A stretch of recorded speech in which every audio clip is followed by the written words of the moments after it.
السلام عليكم ورحمة الله وبركاته. عاملين ايه؟ يا رب دايما بخير وفي احسن حال يا رب.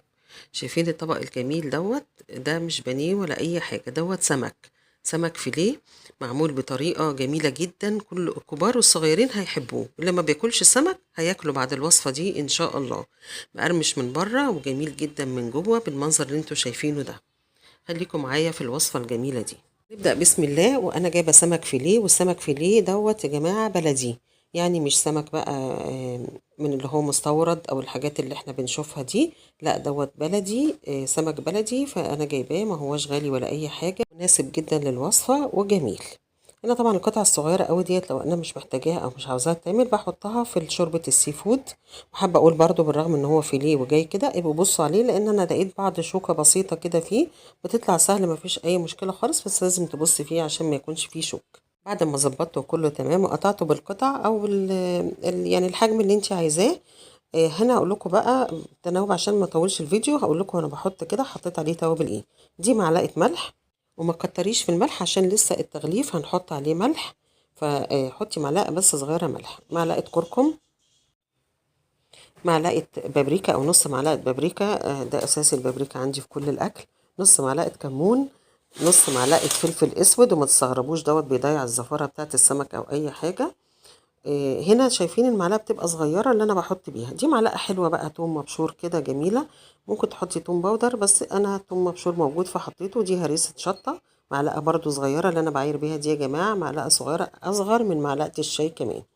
هنا بقى حطيت حوالي 3 4 معالق ليمون كبير، علشان هو اللي هيخلي الكفر يمسك معايا على السمك، وبيديله طعم حلو قوي ونكهة جميلة. نص معلقة كزبرة ناشفة حطيتها في الآخر اهي. وهبدأ بقى أقلبهم كلهم في بعض علشان يتجانسوا بالشكل اللي هتشوفوه ده. بعد التجانس بقى هخليه في التتبيلة ديت حوالي ربع ساعة مش أكتر، تلت ساعة بالكتير قوي. هنيجي بقى للكفر بتاعنا. عندنا دقيق، ودقيق حطيت عليه سنة ملح بسيطة وتوابل، يعني مش كتير، حاجة بسيطة جدا جدا من التوابل اللي انا حطيتها دي.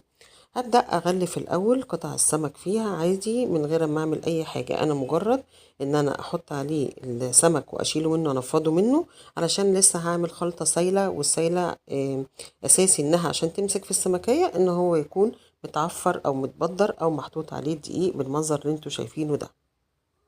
هنيجي بقى للكفر السايل، هو بقية التوابل والليمون والتتبيلة اللي كانت فيها السمك.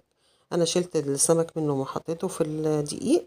سبت باقي التتبيلة اهي عشان اكمل عليها استفيد بالتوابل اللي موجودة.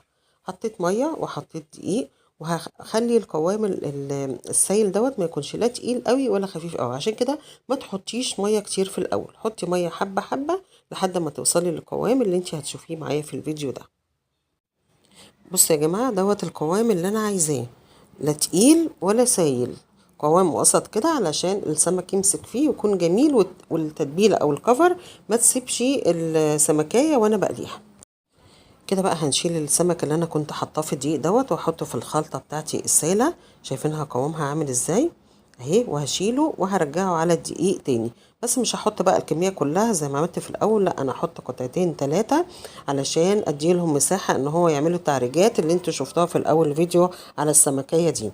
انا حطيت القطع اهيت بعد ما حطيتها في السائل، وهحط عليها دقيق. انا حطيتها دقيق وهرش عليها دقيق من فوق كده، وهغطي العلبة وهبدأ بقى ارجها كتير. رجيها بقى 15 مرات زي ما ترجي لحد ما توصلي للتعريجات الجميلة اللي بتبقى موجودة على البانيه وموجودة على السمك اللي معانا ده كمان.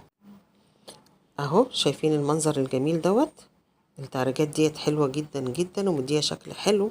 ويعني اقول لكم الكبار بيحبوها قبل الاطفال كمان. انا بقى عندي الزيت مش سخن قوي، هو مجرد ان هو يا دوب ان هو هيقلب او هيغلي، وابدا احط فيه القطع حته حته. بس ما تحطيش كتير في قلب الزيت مع بعض عشان تاخد راحتها في السوا. ما بتكملش 3 دقايق يا جماعه بكون مستويه. هنا بقى انا كنت عملت في الاول كده وما كنتش حطيت كركم على الدقيق، فاداني اللون اللي هو احمر بس مش اللي انا عايزاه. فجيت في الكميه اللي بعدها حطيت عليه كركم علشان يديني اللون الاصفر المميز بتاع البانيه وبتاع السمك. انا مسمياه سمك بانيه، وهو سمك فيليه جميل جدا جدا. هنا بقى عشان ما اطولش الفيديو، شايفين الجمال بتاعه في الاخر عامل ازاي؟ شويه بقى بقدونس كده مع عصره ليمون، هيبقى زي الفل. سبتكم تسمعوا القرمشة بتاعة السمكة من بره عاملة ازاي، لكن لما نيجي نقطعها طرية جدا من جوه في منتهى الجمال. وصفة تستاهل التجربة فعلا، وأرجو إن انتوا تجربوها وتقولوا لي ايه رأيكم فيها، عشان أنا عارفة إنها إن شاء الله تعجبكم.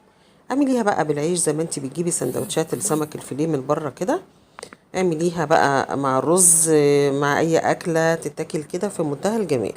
شوية بقى بقدونس، عاوزة تحطي شوية طحينة، تحطي شوية ليمون، عصرة ليمون زي ما تحبي. أرجو لو عجبكم الوصفة تشيروا الفيديو. دي من الوصفات السهلة السريعة. بس نصيحة كده بسيطة في الآخر، بلاش تتبلي السمك وتحطيه في الفريزر زي ما الناس بتعمل، تقول نتبل السمك ونحطه في الفريزر وبعدين نطلعه نقليه على طول زي ما احنا عايزين. لا، بيجلد يا جماعة، بيبقى قاسي، لحمه قاسي كده مش طري وجميل. تبليه أول ما تطلعيه، ما بياخدش أي حاجة خالص. أرجو بقى اللي ما اشتركش عندي في القناة ينورني ويشترك عندي في القناة.